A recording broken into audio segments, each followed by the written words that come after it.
بسم اللہ الرحمن الرحیم۔ شروع اللہ کے نام سے جو بڑا مہربان نہایت رحم والا ہے۔ الحمد للہ سبحان اللہ وبحمدہ سبحان اللہ العظیم سبحان الله وبحمده عدد خلقه ورضا نفسه وزنة عرشه ومداد كلماته إن الحمد لله نحمده ونستعينه ونستغفره من يهده الله فلا مضل له ومن يضلله فلا هادي له وأشهد أن لا إله إلا الله وحده لا شريك له وأشهد أن محمدا عبده ورسوله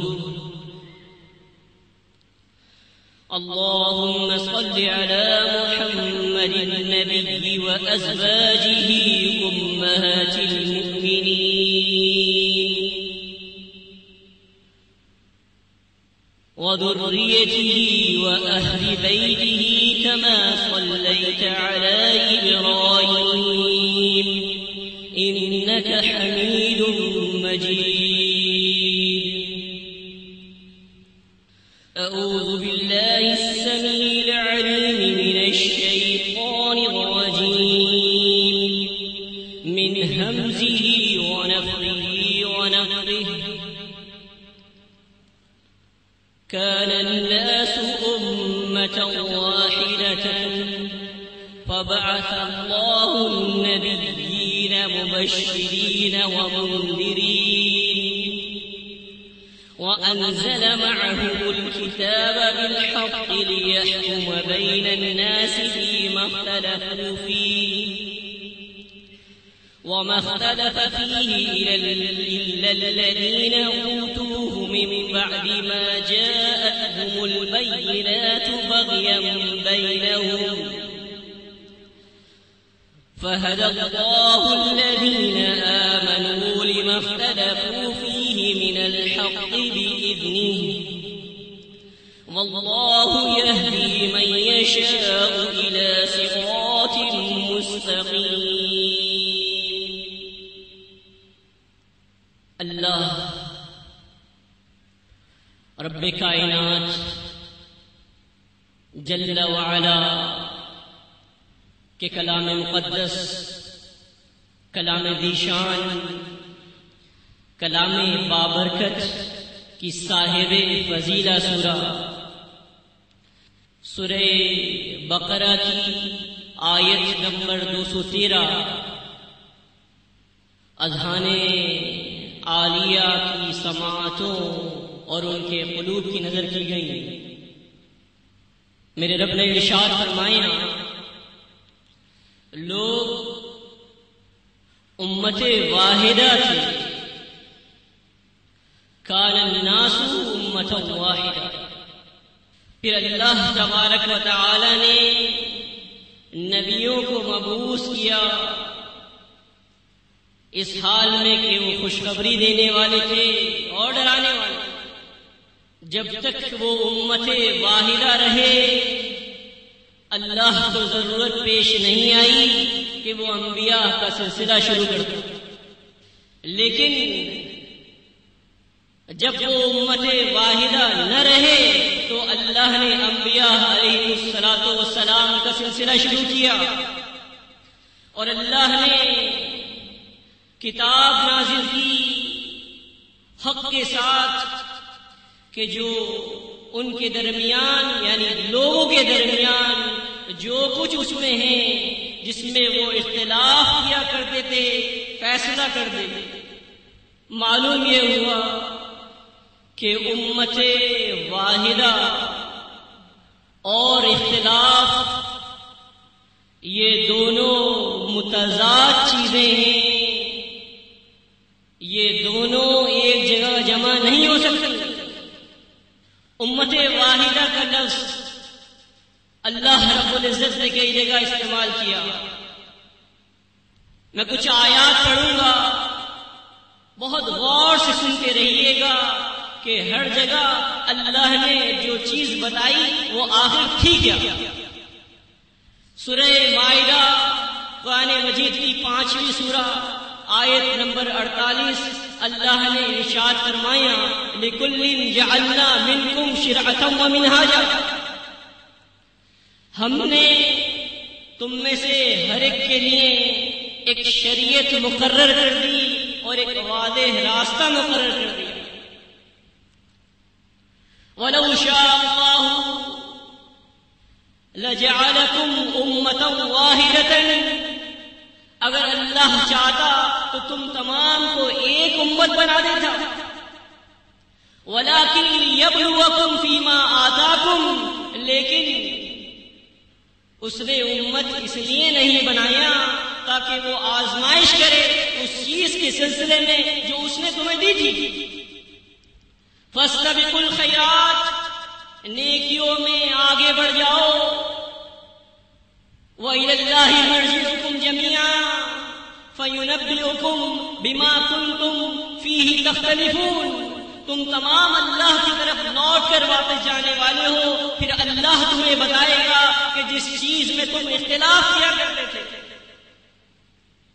معلوم ہوا کہ امت واحدہ کے لیے جو چیز مضر ہے وہ اختلاف. اللہ نے سورہ یونس میں ارشاد فرمایا قرآن مجید کی 10ویں سورہ آیت نمبر 19 وَمَا كَانَ النَّاسُ إِلَّا أُمَّةً وَاحِدَةً فَاخْتَلَفُوا. لوگ پہلے ایک ہی امت تھے، پھر انہوں نے اختلاف کیا. وَلَوْلَا كَلِمَةٌ سَبَقَتْ مِنْ رَبِّكَ لَقُضِيَ بَيْنَهُمْ فِيمَا كَانُوا فِيهِ يَخْتَلِفُونَ. اگر اللہ کی یہ بات پہلے سے لکھی ہوئی نہ ہوگی تو ان کے درمیان فیصلہ کر دیا جاتا جس میں وہ اختلاف کیا کرتے تھے. معلوم کیا ہوا کہ امت واحدہ کے لیے جو چیز نقصان دہ ہے وہ اختلاف ہے.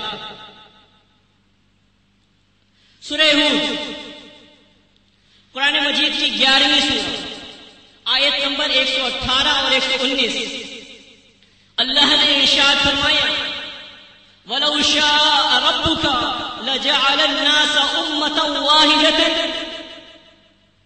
اگر آپ کا رب چاہتا تو تمام لوگوں کو ایک امت بنا دیتا. وَلَا يَزَالُونَ مُخْتَلِفِينَ إِلَّا مَنْ رَحِمَ رَبُّكَ. لیکن یہ لوگ تو اختلاف کرتے ہی رہیں گے مگر اختلاف سے وہ لوگ بچ جائیں گے جن پر آپ کے رب کا رحم ہو گیا. وَلِذَلِكَ خَلَقَهُمْ. اور اسی رحمت کے لیے تو مالک الملک ارحم الراحمین نے انہیں پیدا کیا ہے. اس لیے پیدا نہیں کیا کہ یہ اختلاف میں پڑ کر اور رحمت سے دور ہو جائیں. وَلِذَلِكَ خَلَقَهُمْ وَتَمَّتْ كَلِمَةُ رَبِّكَ لَأَمْلَأَنَّ جَهَنَّمَ مِنَ الْجِنَّةِ وَالنَّاسِ أَجْمَعِينَ. لیکن رب کی بات پوری ہو کے رہے گی کہ وہ جہنم کو جن اور ان سے بھر دے گا. قرآن مجید کی 11ویں سورہ سورہ نحل اللہ نے ارشاد فرمایا وَلَا تَكُونُوا كَالَّتِي نَقَضَتْ غَزْلَهَا مِنْ بَعْدِ قُوَّةٍ أَنْكَاثًا.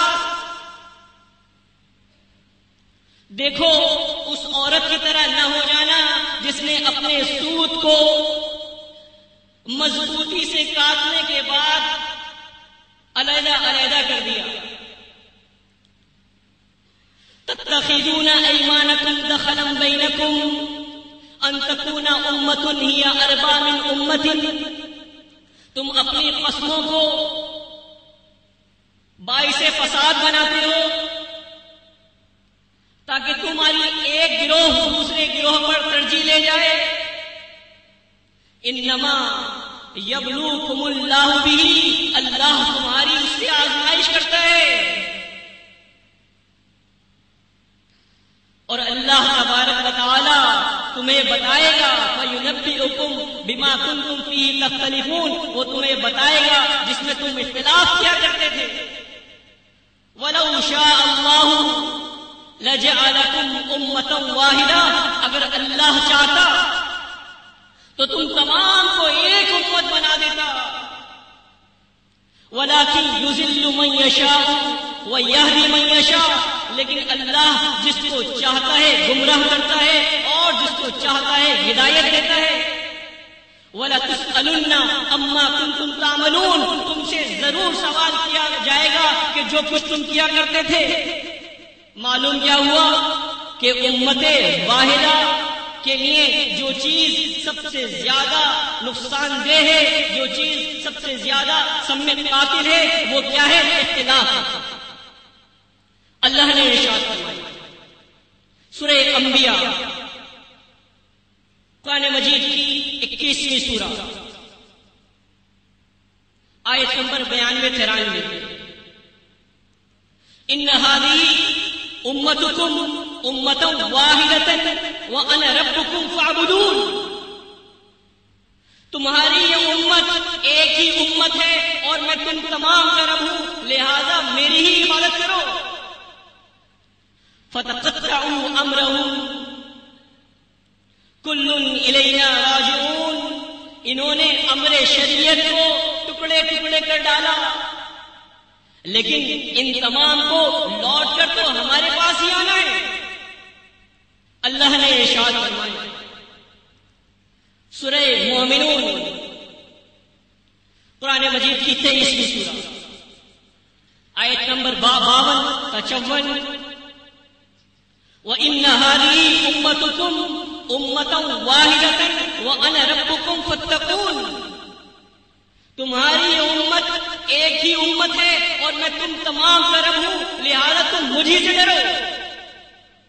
فَتَقَطَّعُوا أَمْرَهُمْ بَيْنَهُمْ زُبُرًا كُلُّ حِزْبٍ بِمَا لَدَيْهِمْ فَرِحُونَ، انہوں نے امر شریعت کو ٹکڑے ٹکڑے کر ڈالا اور ان میں سے ہر ایک گروہ جو کچھ ان کے پاس ہے اس میں مگن ہے. فَذَرْهُمْ فِي غَمْرَتِهِمْ حَتَّىٰ حِينٍ، اے نبی ان کو چھوڑ دیجئے ان کی گمراہیوں میں ایک وقت مقرر تک. اللہ رب العزت نے سورہ شورى میں ارشاد فرمایا قرآن مجید کی 43ویں سورہ آیت نمبر 8، وَلَوْ شَاءَ اللَّهُ لَجَعَلَهُمْ أُمَّةً وَاحِدَةً،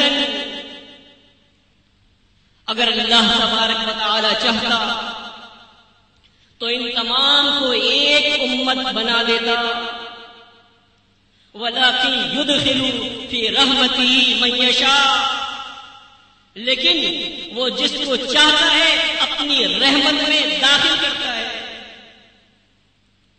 وَالظَّالِمُونَ مَا لَهُم مِّن وَلِيٍّ وَلَا نَصِيرٍ،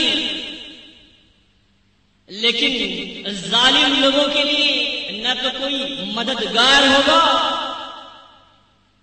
اور نہ کوئی دوست ہوگا. قرآن مجید کی جتنی بھی آیات آپ نے سنی امت واحدہ کے سلسلے میں، اس کے اندر میرے رب نے، اللہ رب العزت نے جو چیز یکساں طور پر بتائی کہ امت واحدہ کے لیے سب سے زیادہ نقصان دہ چیز کیا ہے؟ اختلاف. تو تصور امت واحدہ کیا ہے؟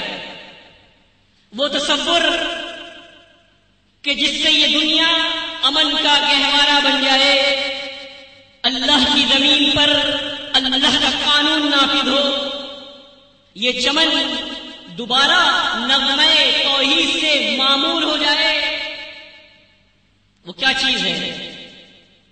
وہ اختلاف نہیں ہے، وہ اختلاف نہیں ہے، وہ امت واحدہ ہے۔ امت واحدہ کیا چیز ہے؟ ابراہیم علیہ السلام، اللہ نے ارشاد فرمایا سورہ بقرہ میں،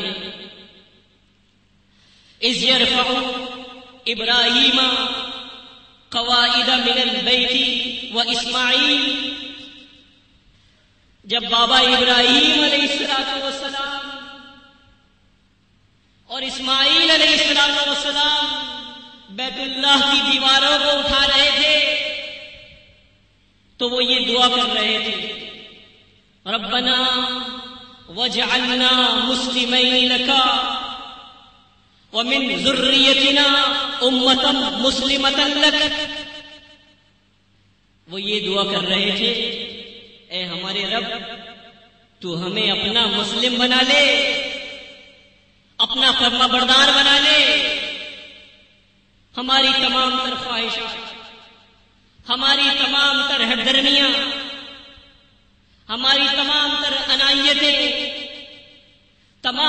انانیتیں اور خودگردیاں اور لالچ، یہ سب کچھ ملیا میل ہو جائے اور ہماری امت میں سے ایک امت مسلمہ بنا۔ تو اللہ نے فرمایا کہ لوگ پہلے ایک ہی امت تھے، اللہ نے نبیوں کا سلسلہ شروع کیا، اور نبیوں کا سلسلہ اس لیے شروع کیا تھا تاکہ وہ تمام چیزوں کے اندر حکم بنا لیں، فیصلہ کرنے والا بنا لیں اس کتاب کو جو نبی لے کر آیا، یعنی ما انزل اللہ شریعت۔ ما انزل اللہ شریعت کیا ہے؟ اس میں اختلاف کرنے کا کسی کو حق نہیں ہوتا۔ آج آپ دیکھ رہے ہیں مذاق بنایا ہوا ہے انہوں نے اللہ کے دین کو، اللہ کی حدود کو، اللہ کی شریعت کو۔ مسعود احمد صاحب رحمۃ اللہ علیہ، یہ مہینہ شعبان کا مہینہ ہے، آج سے 20 سال پہلے اسی مہینے میں انہوں نے ایک پمفلٹ لکھا کہ یہ شریعت بل جو ہے وہ اسلام کے مطابق نہیں ہے۔ 20 سال پہلے ان کو آج خیال آ رہا ہے کہ اس کے اندر کچھ قدغنے، کچھ لغزشیں، کچھ چیزیں ایسی رہ گئی ہیں کہ جو اسلام نہیں ہے۔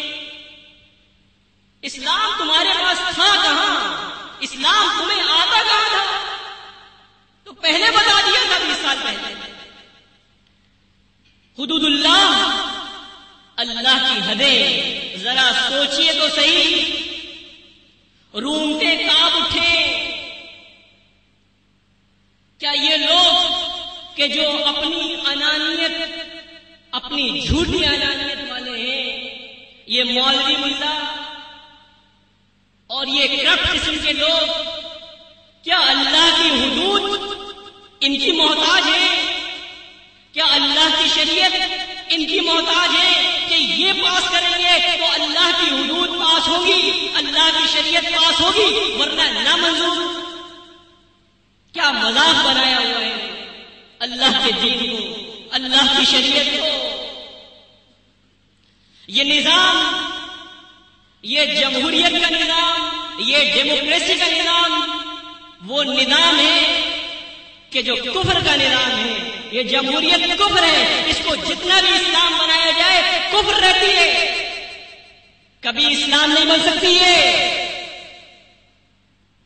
اللہ کا جو دین ہے، جو اللہ نے شریعت نازل کی ہے، اس میں کسی کو اختلاف کرنے کی گنجائش ہے نہیں، کسی بندے کے سامنے پیش کیا جائے گا نہیں، یہ اللہ کا دین ہے۔ اور یہ جماعت المسلمین بتاتی ہے کہ اللہ کا دین کیا ہے، اس کا آئین کیا ہے، کہ اللہ کا حکم چلے گا، اللہ کی شریعت چلے گی، اللہ کا بول بالا ہوگا۔ لیکن آپ دیکھ رہے ہیں ارے وہ جو لولا لنگڑا بل آج سے 20 سال پہلے تم لوگوں نے پاس کرایا تھا، اس میں یہ لکھا تھا کہ جو زانی ہے اس کو سنسار کر دیا جائے اور اس کے بعد اس کو شوٹ کر دیا جائے. اگرچہ وہ اسلام نہیں تھا،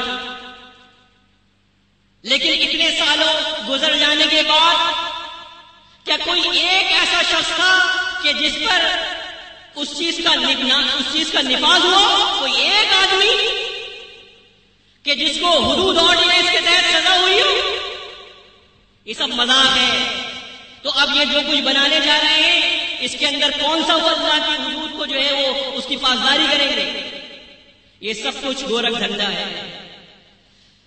ان سب کی جو رسیاں ہیں وہ کسی اور لوگوں کے ہاتھوں میں ہیں. اللہ کی جو شریعت ہے وہ کسی کی محتاج نہیں ہے، اس میں کسی کو اختلاف کی کوئی گنجائش نہیں ہے. یہ اللہ کا دین ہے جو غیر متغیر غیر متبدل ہے. یہی کیا ان مذاہب کے ماننے والوں نے. جو چیز شریعت تھی اس کو چھوڑ دیا، جو چیز شریعت نہیں تھی اس کو داخل کر لیا. آپ بتائیے کہ یہ امت واحدہ کیسے بنے گی کہ جہاں پر اللہ کی شریعت کے اسلام کے مد مقابل لوگوں کا قانون لایا جائے؟ اللہ تبارک و تعالی نے ارشاد فرما دیا کہ والوالدات یرضعن اولادهن حولین کاملین لمن اراد ان یتم الرضاع. مائیں اپنے بچوں کو پورے 2 سال دودھ پلائیں. سورہ بقرہ. ان کا مذہب کیا کہتا ہے کہ دودھ 2.5 سال پلایا جائے. اللہ کا قرآن کچھ کہے، ان کا مسلک اور ان کا مذہب کچھ کہے، تو کیا یہ لوگ امت واحدہ بن سکتے ہیں؟ اللہ نے کہا وَثِيَابَكَ فَطَّهِرْ. سورہ مدثر قرآن مجید کی 73 سورہ. اے نبی آپ اپنے کپڑوں کو پاک صاف رکھیے. کہتے نجاست اگر درہم کے برابر لگ جائے تو کوئی مسئلہ نہیں، اس کے ساتھ نماز پڑھی جا سکتی ہے. یہ اللہ کا دین ہے. قرآن مجید کتاب اللہ کچھ کہے، آپ کا عمل کچھ ہو. تو وہ جو یہودی اور عیسائی جو عمل کیا کرتے تھے، کیا یہ وہی چیزیں نہیں ہیں؟ قرآن مجید یہ کہتا ہے، اللہ نے ارشاد فرمایا سورہ اعراف میں وَإِذَا قُرِئَ الْقُرْآنُ فَاسْتَمِعُوا لَهُ وَأَنصِتُوا لَعَلَّكُمْ تُرْحَمُونَ. جب قرآن مجید پڑھا جائے غور سے سنو، خاموش رہو تاکہ تم پر رحم کیا جائے. کہتے ہیں نہیں جناب ہم سورہ فاتحہ جو ہے وہ تو پڑھتے ہی رہیں گے امام کے ساتھ ساتھ، بھلے قرآن مجید کچھ کہتا ہو، اس لیے کہ ہمارا مسلک نہ جائے، ہمارا مذہب نہ جائے. اللہ کی بات کو نہیں مانیں گے. تو کیا یہ ان لوگوں کا جھوٹا تصور جو تصور امت واحدہ ان لوگوں نے قائم کیا ہوا ہے، کیا یہ کبھی اس کو عملی جامہ پہنا سکتے؟ کبھی نہیں پہنا سکتے. اس لیے انہوں نے یہ سیکھا ہی نہیں کہ کتاب اللہ کے مطابق اپنے آپ کو چلانا ہے، بلکہ یہ تو اپنے مسلک، اپنے مذہب، اپنی شخصیتوں کے جو بت ہیں اس کے پجاری ہیں. اللہ تبارک و تعالی کی شریعت غیر متغیر غیر متبدل ہے. اللہ کا آئین، اللہ کا دستور جو کتاب اللہ، قرآن مجید، فرقان حمید اور احادیث نبوی صلی اللہ علیہ وسلم جو صحیحہ ہیں اس کے اندر موجود ہے. کوئی اس کو چیلنج نہیں کر سکتا. صحیح مسلم میں اللہ کے رسول صلی اللہ علیہ وسلم نے فرمایا کہ نماز عصر اس وقت ادا کی جائے کہ جب کسی شخص کا سایہ اصلی کو نکال کر ایک میں چلے جائے. کہتے ہیں کبیری کے اندر کہ ائمہ ثلاثہ جو ہیں ان کا بھی مذہب یہی ہے، لیکن ہمارا جو مسلک ہے فقہ حنفی اس کے مطابق 2 مثل پہ ہم نماز پڑھیں گے نماز عصر. اللہ کا رسول صلی اللہ علیہ وسلم جس کو اللہ نے آئیڈیل بنایا تھا پورے اقوام عالم کے لیے، پوری دنیا کے لیے، قیامت تک کے آنے والے انسانوں کے لیے، اس کو آئیڈیل تسلیم نہ کرنے والوں کے لیے کیا اسی طرح ذلت اور رسوائی لازم نہیں آئی تھی جس طرح یہودیوں اور عیسائیوں کے لیے اللہ نے کہا تھا کہ ضربت علیہم الذلۃ والمسکنہ، کہ ان پر ذلت اور رسوائی مسلط کر دی گئی ہے.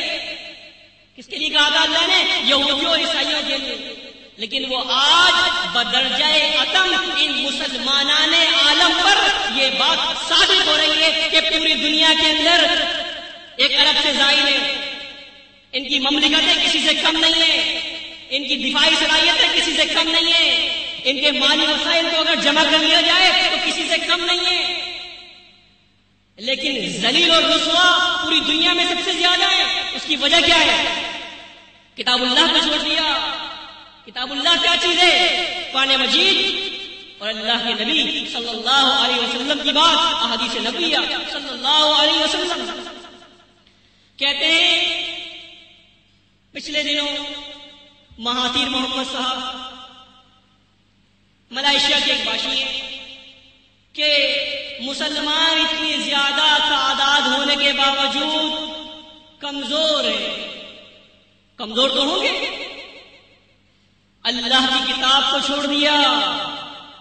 سارے کے سارے لوگ یہ شکوہ شکایت، یہ جھوٹا تصور لے کے بیٹھے ہوئے امت واحدہ کا. ان کو پتہ ہی نہیں ہے کہ امت واحدہ ہوتی کیا ہے.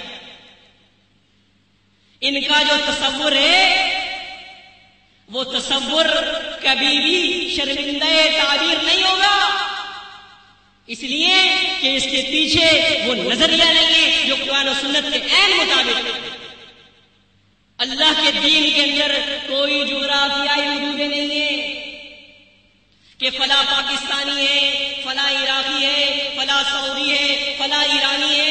اللہ کے دین میں ایسی کوئی جغرافیائی حدود نہیں ہے. اللہ کے دین میں کوئی صوبہ پرستی نہیں ہے، کوئی لسانیت پرستی نہیں ہے، کوئی خاندان یا گروہ پرستی نہیں ہے،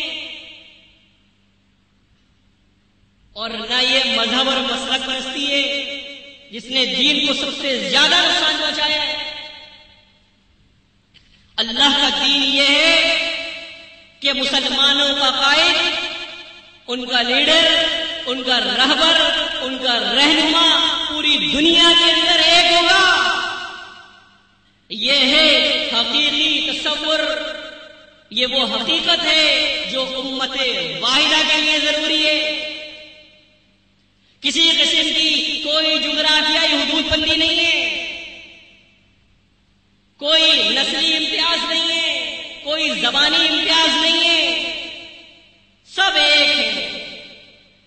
چاہے کوئی بھی شخص جو اللہ کے دین پر عامل ہو، چاہے وہ مشرق کا رہنے والا ہو یا مغرب کا، چاہے وہ ایران کا ہو چاہے وہ توران کا، وہ ایک شخص کا ماتحت اور پابند ہوگا. یہ ہے امت واحدہ. یہ لوگ کبھی بھی اس چیز کو حاصل نہیں کر سکتے. جماعت المسلمین ہے جس نے بتایا کہ یہ امت واحدہ در حقیقت امت مسلمہ ہے. وہ امت مسلمہ جس کے بارے میں رسول اللہ صلی اللہ علیہ وسلم نے بتایا تھا، ثلاث لا يغل علیہن قلب مومن.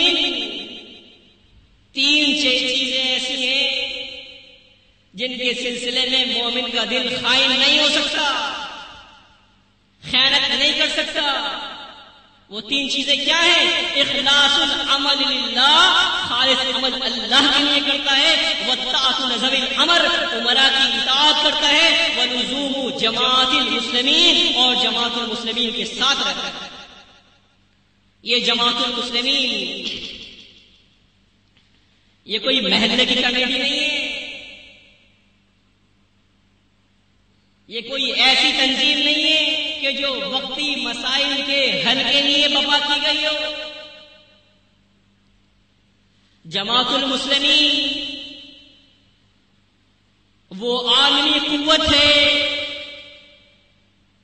وہ عالمی نظام ہے جو دنیا کے تمام انسانوں کو اللہ کے دین کا پابند بنانے کے لیے برپا کیا گیا ہے، اس کو احیا کیا گیا ہے. وہی دعوت جو نبی آخر الزمان احمد مصطفیٰ محمد مصطفیٰ صلی اللہ علیہ وسلم لے کے چلے تھے. قل یا اہل الکتاب تعالوا الى کلمۃ سواء بیننا وبینکم اللہ نعبد الا اللہ ولا نشرک به شیئا ولا يتخذ بعضنا بعضا اربابا من دون اللہ فإن تولوا فقولوا اشهدوا بأننا مسلمون. اہل کتاب اس بات کی طرف آؤ جو ہم میں اور تم میں یکساں ہے کہ ہم عبادت نہ کریں مگر اس رب کی، اس اللہ کی، اس کے ساتھ ذرہ برابر بھی شرک نہ کریں، اور ہمارا بعض کو اللہ کے علاوہ رب نہ بنائے، شخصیت پرستی. اور اگر یہ روگردانی کرے تو ان سے کہہ دو کہ ہم مسلم ہیں، تم گواہ رہو ہم تو مسلم ہیں. امت واحدہ متقاضی ہے محنت کی. دنیا کے تمام علوم کہ وہ تمام شعبے جو حاصل کیے جا سکتے ہوں ہمیں حاصل کرنا ہے. کسی معاملے میں پیچھے نہیں رہنا ہے، اس لیے کہ صحیح نظریہ اور نظریے کی صحیح طاقت جو قرآن و سنت نے بتائی ہے وہ ہمارے پاس ہے. ہمیں اسے لے کے چلنا ہے. دنیا کا ہر وہ علم کا شعبہ اس کے اندر اپنے اپنے امام پیدا کرنے، اس کے اندر کریم بنانی ہے، کسی کا محتاج نہیں رہنا. یہ ہے صحیح معنوں میں آگے بڑھنے کا ایک لاہ عمل. لیکن اس کے لیے ضرورت ہے ایک مستقل عمل کی، ایک مستقل محنت کی، ایک منضبط اور مضبوط پلاننگ کی. یہی تو وہ چیز ہے جس سے یہ اغیار آج تک گھبرا رہے ہیں مستشرقین کہ کہیں ان کے اندر یونٹی قائم نہیں ہو جائے، ان میں قائم نہیں ہو سکتی. یہ جو وطن پرستی کے اندر جینے والے ہیں ان کے اندر یہ چیز قائم نہیں ہو سکتی. جو قوم پرستی میں جینے والے ہیں ان میں قائم نہیں ہو سکتی. جو لوگ اپنے آپ صرف اللہ کو اپنا سب کچھ سمجھ رہے ہیں ان میں قائم ہے. انہی کے بارے میں اللہ نے فرمایا فَهَدَى اللَّهُ الَّذِينَ آمَنُوا لِمَا اخْتَلَفُوا فِيهِ مِنَ الْحَقِّ بِإِذْنِهِ. اللہ نے ایمان والوں کو ہدایت دی، جس چیز میں وہ اختلاف کیا کرتے تھے ان کی حق کے ساتھ رہنمائی فرمانی اپنے حکم سے. وَاللَّهُ يَهْدِي مَن يَشَاءُ إِلَى صِرَاطٍ مُسْتَقِيمٍ. اللہ جس کو چاہتا ہے صراط مستقیم کی طرف رہنمائی کر کے اسے منزل مقصود تک پہنچا دیا کرتا ہے. یہ صراط مستقیم تک پہنچانا کسی کے باپ کی میراث نہیں ہے، یہ اللہ کی توفیق ہے، یہ اللہ کا فضل ہے، یہ اللہ کی رحمت ہے. وہ جس کو چاہتا ہے عطا کرتا ہے. ہمیں ضرورت ہے کہ ہم دیکھیں اپنے آپ کو کہ ہم کیا کر رہے ہیں. ہمارے اوقات کن چیزوں میں ضائع ہو رہے ہیں. بالکل ضائع نہیں کرنا ان کو. اپنی آئندہ آنے والی نسلوں کی تربیت کرنی ہے اور ان کو ان خطوط پہ لے کے چلنا ہے جس سے صحیح معنوں میں اللہ کے دین کی بالادستی اللہ کی زمین پر قائم ہو جائے. اور یہی ہے صحیح معنوں میں امت واحدہ کا وہ تصور جو اللہ تبارک و تعالی نے قرآن مجید فرقان حمید میں پیش کیا. اقول قولی ھذا ولکم استغفر اللہ.